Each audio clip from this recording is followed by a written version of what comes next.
like, let's get the tinfoil hat out. But that's what happens in China right now. That is the Chinese Communist Party's model. And we saw the beginnings of that with COVID, with the home quarantine app here in South Australia that monitored you to make sure you were at home by sending your photo back to South Australian Police headquarters with the QR codes that were never meant to be used for anything else, but the police started using to track other crimes at the same time.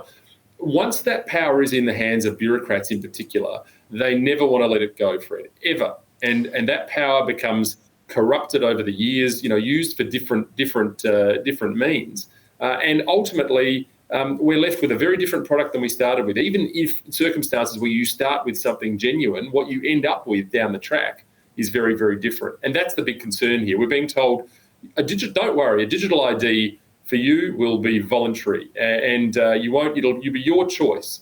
And we've heard that a couple of times recently soon. So I think people need to be very, very cynical and very sceptical about where this is all headed, and they need to let their politicians know. Well, I was just going to get to that. What can ordinary people do to push back against this, Alex?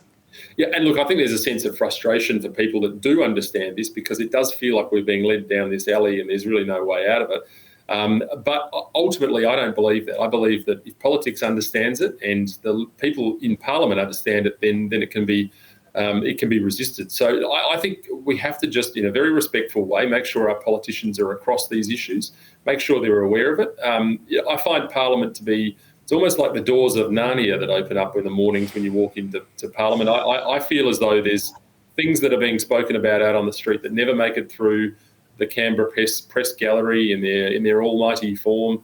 They set the tone. We've got to make sure we're telling politicians what we're really talking about on the streets and what we're really worried about. So that's the first thing. The second thing is, I say it again, I've been saying it everywhere, but get involved in politics. Get involved in parties. Get involved. Get into the ear of your parliamentarians if they're your local member and so on. It's just critical. Yeah, well said, Alex. I mean, the impression that we get on the street is that everyone in Canberra just thinks this is inevitable, and if enough people rose up and said that it's not, then perhaps we can change the course of this.